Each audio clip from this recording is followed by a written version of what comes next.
Hi, my name's Chicken Fat. I am currently here at Ross Lake, and tomorrow I'll finish the Pacific Northwest Trail. And so I'm making this video to find something that I couldn't find when I was originally planning the trip, which was just finding a video that talked in about 10 to 15 minutes about the trail, specific concerns, and what you might need to know if you were attempting the Pacific Northwest Trail. With that being said, I'm going to split this video into 5 major parts. First and foremost, I'm going to start with an overview, then go to gear recommendations, unique characteristics, town resupply strategy, and lastly, you should hike this trail if. Hopefully those 5 ways break down the trail enough for you that you can make a informed decision on whether or not you want to hike it or what you want to bring on the way. So let's get started. So starting with an overview of the trail is 1,200 miles long, and we should just shout out Nick Fowler, who has the FKT, because why not? That sicko hiked it in 32-ish days, I think. But the trail starts in either Olympic National Park at Cape Alava or in Glacier National Park at the Chief Mountain Trailhead. And then it goes through 3 national parks, the 2 that I just mentioned, as well as somewhere in the middle, it goes through North Cascades National Park, which I just exited yesterday. The trail is notable definitely because there's a lot of days where there will be a singular climb that is about 10 miles up and 10 miles down. And so if you're doing 20s to 30s, there's a lot of days where you just climb a singular mountain, as most mountain ranges go north to south. So you're going to be crossing across them instead of traversing ridges. And so while there are ridgeline traverses on this trail, I would not say that it is similar to other trails where they are more plentiful. Lastly, and I think most importantly, the defining characteristic of the Pacific Northwest Trail, if you ask me, and I think if you ask most true hikers, is the lack of trail maintenance. It's not necessarily a negative, it just is what it is. You wanted a wild experience, you're going to get it on the Pacific Northwest Trail. There are a lot of points where there was at one point a forest fire. Then the forest fire weakened the trees, and then those trees fell, and then you'll have these blowdown sections. I'd say once every 3 days, you're definitely going to go through a blowdown section. And when we're talking about blowdown sections, it's not like one tree fell, and that's unfortunate. The blowdown sections on the Pacific Northwest Trail are lots of trees overlaid across each other, and you're just trying your best to make it forward. It is something the Pacific Northwest Trail is aware of, but since there's so many miles of trail, they do not have the ability to fix every single mile of it. And so just know when you're hiking this trail that you are signing up for a more rugged experience in terms of what you might encounter every single day to day on trail. Part 2 is about gear, and gear I would recommend someone to have if they were hiking this trail. First and foremost, the number 1 piece of gear that I would recommend in order to make sure that you would be successful in either finishing or just going far is a smaller backpack. And by smaller backpack, I mean one that matches the frame of your body and hopefully isn't above your shoulder height. The reason why I'm saying this is because of in all of those multiple blowdown sections, the ability to have a pack that doesn't weigh you down and also doesn't throw you off center is key. If you have a backpack like an Osprey pack that has a brain or a helmet or whatever you call that top part, that's something that's going to make you more top heavy and ultimately make you less balanced. And it's not a problem when you're just on one tree, but there are points where you're on 3 trees or 4 trees that are all bouncing on top of each other. And if your pack is more secure to your body, i.e. smaller, less jangly, and even with a vest style backpack, well, then you'll be able to make sure that you are in control of your backpack as much as possible. A second piece of gear that I would definitely tell everyone to have, and I think this goes without saying, is the Far Out app. If you don't know what the Far Out app is, it is an app that has the GPS line of this trail laid out, but also more invaluably, it has a bunch of comments that are user made, and those comments tell you when there's going to be a blowdown so that you know that you're right about to get owned for the next 3 or 4 hours. Far Out, absolutely. And then why not download Gaia GPS or some other GPS app so that you can also have a second way to look at elevation lines if Far Out is a little less specific than you want it to be. A third piece of gear I would definitely recommend is satellite messenger, whether that's your InReach, your iPhone, or any other way that you are satellite messaging. There are plenty of points where you're out there in the middle of the woods, far away from things, and if you have satellite messaging, well, then you'll be able to know what's happening. It was especially important to me because there was a Northport fire last year when I was hiking, and being able to know what the status of that was allowed me and my crew to be able to hike through it rather than be worried about it because we didn't know what it looked like. A fourth piece of gear is, I would say, that you don't need a very warm sleeping bag for this trail. For the most part, the main season of it is the summer months, and so I got by both summers with a 40-ish degree sleeping bag, and so I would consider a sleeping bag something that's a little less necessary. If you're a little colder sleeper, pack an extra fleece, but this is not the trail that I expect you to be very cold on. And the fifth piece of gear that I would say is just bugs. Depending on when you're here, you may get bugged worse or better. I didn't have too much problems with bugs. Honestly, this most recent section with these black flies is the worst it's been for me all trail, but to each their own experience. For part 3 of the video, I'm going to talk about the unique characteristics of the trail. I've already talked about the most unique characteristic ad nauseum of the trail, which is the blowdowns. As I've said, they're everywhere. There's not much trail maintenance. And if you're looking for a trail, once again, that challenges you and your ability to just be tough and stick with it, this is the right trail for that. Number 2, in the first 400 miles especially, there's a lot of fire towers. And so there's a lot of ability, even at points, there's some on-trail fire towers, but there's also off-trail fire towers that you can go to be able to sleep a good night. I remember in some previous trails I've hiked, it seems like fire towers are usually locked, but for some reason on this trail, there are a good amount of open ones, and so you can sleep in them. Some of them have wooden stoves to warm up on in a nice cold night like I had one time. And then sometimes you get unlucky and you do a 20-mile day to a fire tower and then it's closed because they're painting it, which also happened to me. The last unique characteristic I'd mention is the 3 national parks and what you have to do because of the 3 national parks, right? The 3 national parks, one more time, is Olympic on the western end, North Cascades in the middle, and then Glacier on the eastern end of the trail. And for both of them, no matter if you're eastbound or westbound, Olympic and Glacier, it's going to be easy to get a permit. If you're an eastbounder, you'd probably get your Glacier permit in Eureka. If you're a westbounder, you'll probably get your Olympic permit somewhere during that endless 200-mile road walk that you have, either in Anacortes or Port Townsend. So that's not very hard. One specific consideration you will need if you're a westbounder heading to Olympic National Park is you will need to get a bear canister to hike through Olympic National Park. That can be acquired in the town that's on the Olympic Peninsula, Forks maybe? No, can't remember the name of that town.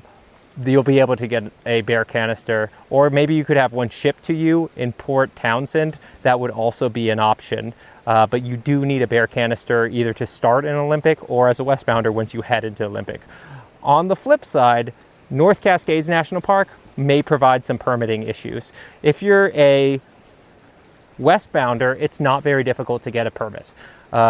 Mount Josephine, you will have signal. You would be able to get a permit online, and when you're on Mount Josephine, you could probably triangulate how far away you are from North Cascades National Park.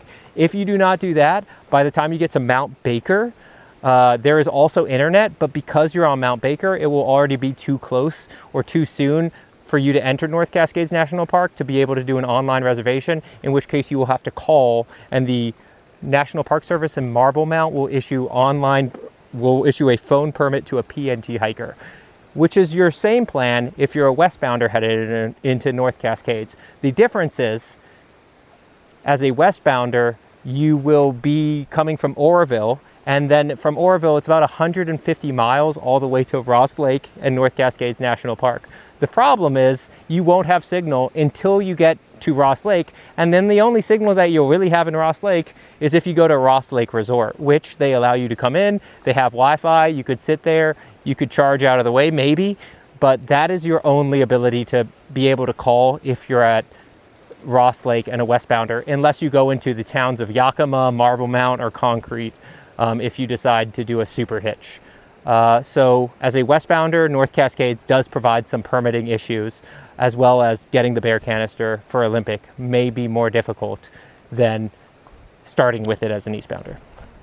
So part 4 of this video might be the most technical in terms of specific things, but you're watching this video for a reason. And it's about getting to the end of the trail and also resupply strategies for the trail.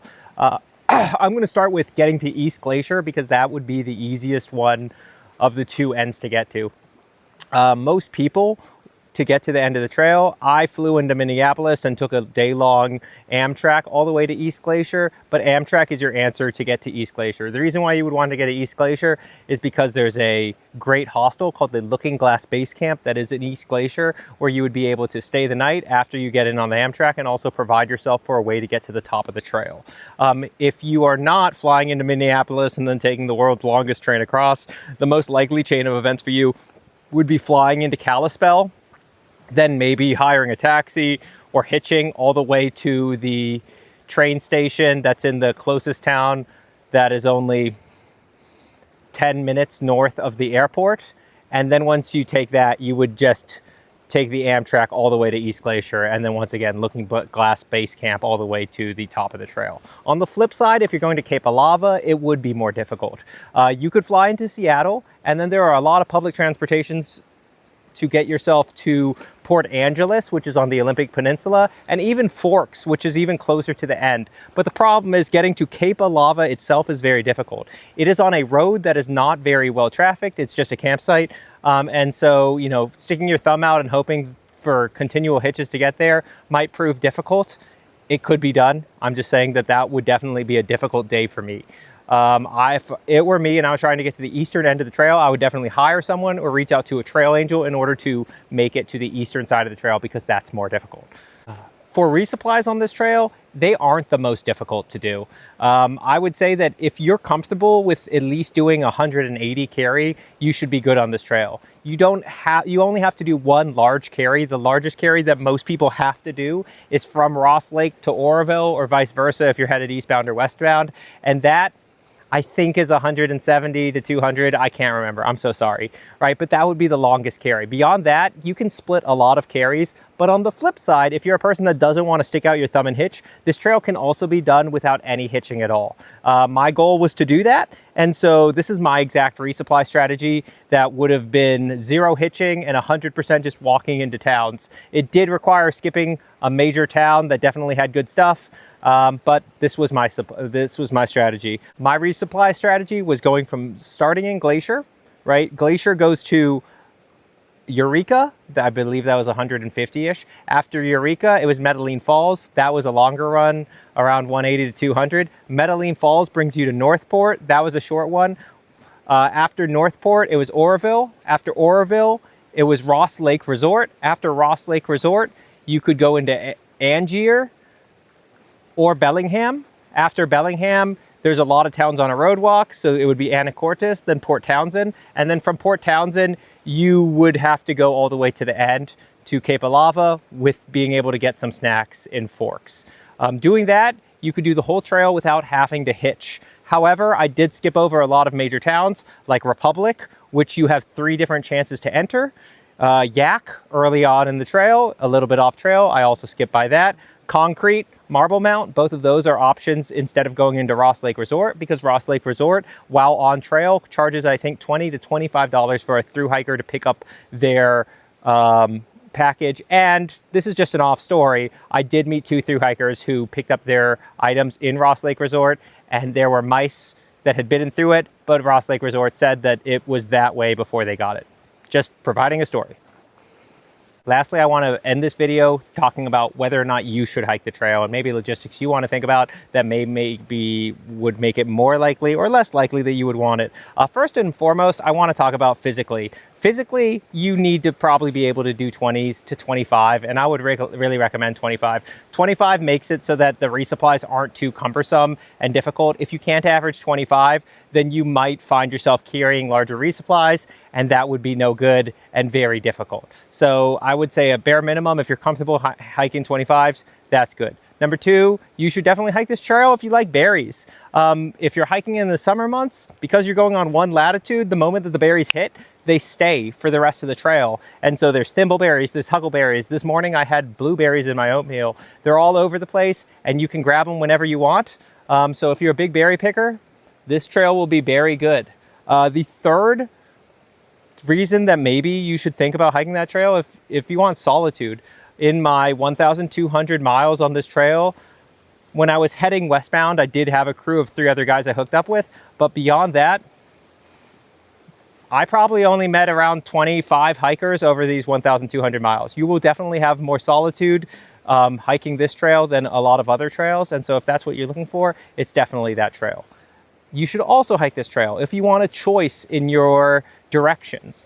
This trail, especially in the Far Out app, but also excluding the Far Out app, has plenty of different ways that you can go. Far Out will always have a red line, which is the suggested route, and then the blue line, an alternate route.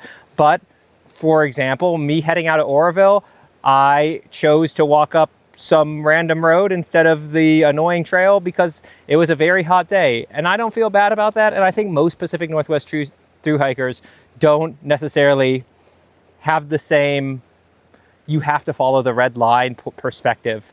So this is definitely a trail where there are a lot of different alternates, as well as whenever there's a bunch of blowdowns, you will definitely usually find yourself choosing the one that has the least. Which brings us to the last one. You should hike this trail if you want to be challenged, right? This is definitely a challenging trail because of those blowdowns and because of the remoteness and because of the wildness, right? So if a challenge is what you're looking for, like, it will definitely provide that. And you know, there are days that will be a hard 20. The Lion's Head bushwhack is the longest bushwhack I've ever done, and it was only 8 miles, but they were just 8 miles of just crawling through alder bushes by myself. Boy, I wish I had someone else hiking with me. And that was an extremely challenging 20-mile day, and I've never had that hard of a 20-mile day. So this is the trail to go on if you want to be challenged. That's that. So thank you. That's my video about the Pacific Northwest Trail. If you have any questions about the Pacific Northwest Trail, you can feel free to send me a message on Instagram at chickenfat_moss_miles. And I'd love to talk to you about whatever questions you have regarding the trail. Anyways, make a good choice. And if you do end up hiking this trail, happy trails.